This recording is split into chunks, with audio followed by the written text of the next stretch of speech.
Car, bike, taxi ಎಲ್ಲ ವಾಹನ ಸವಾರರಿಗೆ ರಾಜ್ಯ ಸರ್ಕಾರದಿಂದ ಬಿಗ್ ಶಾಕ್. ಇನ್ನು ಮುಂದೆ ಇಂತಹ ವಾಹನಗಳನ್ನು ರಸ್ತೆಗೆ ತರುವಂತಿಲ್ಲ. ರಾತ್ರೋರಾತ್ರಿ ರಾಜ್ಯ ಸರ್ಕಾರದಿಂದ ಎಲ್ಲ ವಾಹನ ಮಾಲೀಕರಿಗೆ ಹೊಸ ರೂಲ್ಸ್ ಜಾರಿ. ಇಡೀ ದೇಶದಲ್ಲಿ ಹೆಚ್ಚುತ್ತಾ ಇರುವಂತಹ ವಾಹನಗಳ ಸಂಖ್ಯೆಗಳಿಂದಾಗಿ ಕೇಂದ್ರ ಸರ್ಕಾರವು ಮೇಲಿಂದ ಮೇಲೆ ಹೊಸ ನಿಯಮಗಳನ್ನು ಜಾರಿಗೊಳಿಸ್ತಾ ಇವೆ. ಅದರಲ್ಲಿಯೂ ನಮ್ಮ ರಾಜ್ಯ ಸರ್ಕಾರವು ಕೂಡ ಕೇಂದ್ರ ಸರ್ಕಾರದ ನಿಯಮಗಳನ್ನಷ್ಟೇ ಅನುಸರಿಸ್ತಾ ಇದೆ. ಸ್ವಂತ ವಾಹನ ಹೊಂದಿರುವಂತಹ ಎಲ್ಲ ವಾಹನ ಮಾಲೀಕರಿಗೆ ರಾಜ್ಯ ಸರ್ಕಾರದಿಂದಾನೇ ಬಿಗ್ ಶಾಕ್ ನೀಡಲಾಗಿದೆ. ಇನ್ನು ಮುಂದೆ ಪೊಲೀಸರು ನಿಮ್ಮ ವಾಹನಗಳನ್ನು ಎಲ್ಲೆಂದರಲ್ಲಿ ತಡೆದು ದಂಡದೊಂದಿಗೆ ನಿಮ್ಮ ಕಾರ್, ಬೈಕ್, ಟ್ಯಾಕ್ಸಿಗಳನ್ನು ಜಪ್ತಿ ಮಾಡ್ತಾರೆ. ಅಂದರೆ ಸೀಸ್ ಮಾಡಲಾಗುತ್ತದೆಯೋ? ಬನ್ನಿ, ನೀವು ಕೂಡ ಸ್ವಂತ ವಾಹನ ಹೊಂದಿರುವ ವಾಹನ ಮಾಲೀಕರಾಗಿದ್ರೆ ಅಥವಾ ನಿಮ್ಮ ಬಳಿ ಈಗಾಗಲೇ ಬೈಕ್ ಅಥವಾ ಕಾರು ಅಥವಾ ಟ್ಯಾಕ್ಸಿ ಅಥವಾ ಹೀಗೆ ಯಾವುದೇ ಗೂಡ್ಸ್ ವಾಹನ ಸೇರಿ ಯಾವುದೇ ವಾಹನ ಇರುವ ಎಲ್ಲ ವಾಹನ ಮಾಲೀಕರಿಗೂ ಕೂಡ ರಾತ್ರೋರಾತ್ರಿ ರಾಜ್ಯ ಸರ್ಕಾರದಿಂದ ಬಿಗ್ ಶಾಕ್ ನೀಡಲಾಗಿದ್ದು ಹೊಸ ನಿಯಮವನ್ನು ಜಾರಿಗೊಳಿಸಲಾಗಿದೆ. ನೀವು ಟ್ರಾಫಿಕ್ ಪೊಲೀಸರಿಗೆ ದಂಡ ಕಟ್ಟೋದ್ರ ಜೊತೆಗೆ ನಿಮ್ಮ ವಾಹನವನ್ನು ಜಪ್ತಿ ಮಾಡಲು ರಾಜ್ಯ ಸರ್ಕಾರ ಹೊಸ ನಿಯಮ ಜಾರಿಗೆ ತಂದಿದೆ. ಬನ್ನಿ, ಇಷ್ಟಕ್ಕೂ ಯಾವ ಹೊಸ ನಿಯಮವನ್ನು ಜಾರಿಗೆ ತರಲಾಗಿದೆ ಹಾಗೂ ಟ್ರಾಫಿಕ್ ಪೊಲೀಸರು ನಮ್ಮ ವಾಹನವನ್ನು ಎಲ್ಲೆಂದರಲ್ಲಿ ತಡೆದು ದಂಡವನ್ನು ಯಾಕೆ ಹಾಕ್ತಾರೆ? ಎಲ್ಲ ಸಂಪೂರ್ಣ ಮಾಹಿತಿಯನ್ನು ತಿಳಿದುಕೊಳ್ಳಲು ತಪ್ಪದೆ ವಿಡಿಯೋವನ್ನು ಕೊನೆಯವರೆಗೂ ನೋಡಿ. ನೀವು ಕೂಡ ಯಾವುದೇ ವಾಹನದ ಮಾಲೀಕರಾಗಿದ್ರೆ ಈ ವಿಡಿಯೋಗೆ ಒಂದು ಲೈಕ್ ಮಾಡಿ. ರಾಜ್ಯದಲ್ಲಿ ದಿನದಿಂದ ದಿನಕ್ಕೆ ವಾಹನಗಳ ಸಂಖ್ಯೆ ಏರಿಕೆ ಆಗ್ತಾನೆ ಇದ್ರೂ ಹಳೆಯ ವಾಹನಗಳು ಮಾತ್ರ ಇನ್ನೂ ಸಂಚಾರ ನಿಲ್ಲಿಸಿಲ್ಲ.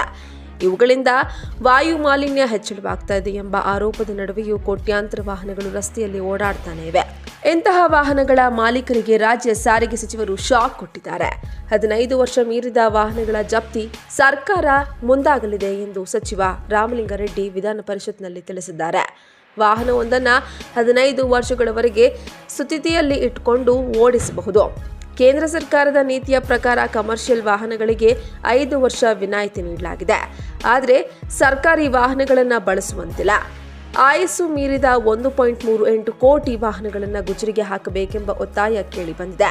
15 ವರ್ಷ ಮೀರಿದ ಬಸ್ಗಳು ನಿಯಮದಲ್ಲಿ ಇಲ್ಲ ಎಂದು ಸಚಿವರು ತಿಳಿಸಿದ್ದಾರೆ. ಹಳೆಯ ಹೆಚ್ಚು ಮಾಲಿನ್ಯ ಮಾಡುವಂತಹ ವಾಹನಗಳನ್ನು ಹಂತವಾಗಿ ತೆಗೆದುಹಾಕಲು, ಪರಿಸರವನ್ನು ಸುಧಾರಿಸಲು ಮತ್ತು ವಾಹನ ಉದ್ಯಮವನ್ನು ಉತ್ತೇಜಿಸುವ ನಿಟ್ಟಿನಲ್ಲಿ ಕೇಂದ್ರ ಸರ್ಕಾರದ ವಾಹನ ಗುಜರಿ ನೀತಿ ಜಾರಿಗೆ ಬಂದಿದೆ. 15 ವರ್ಷ ಮೇಲ್ಪಟ್ಟ ಸರ್ಕಾರಿ ವಾಹನಗಳನ್ನು ಗುಜರಿ ಹಾಕೋದು ಕಡ್ಡಾಯವಾಗಿದೆ.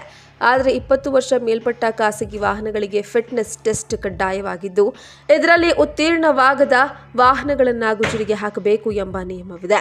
ಗುಜರಿ ಹಾಕಿದವರಿಗೆ ಹೊಸ ವಾಹನ ಖರೀದಿಯಲ್ಲಿ ತೆರಿಗೆ ವಿನಾಯಿತಿ ಮತ್ತು ಪ್ರೋತ್ಸಾಹಧನ ಕೂಡ ಸಿಗಲಿದೆ.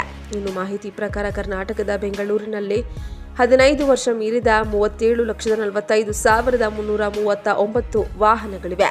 ಈ ಪೈಕಿ ಬೈಕ್ಗಳ ಸಂಖ್ಯೆ 24,46,372 ಇದ್ರೆ, ಕಾರುಗಳ ಸಂಖ್ಯೆ 7,05,939, ಲಾರಿ, ಬಸ್ ಸೇರಿದಂತೆ ಇತರೆ ವಾಹನಗಳ ಸಂಖ್ಯೆ 5,93,028ರಷ್ಟಿದೆ.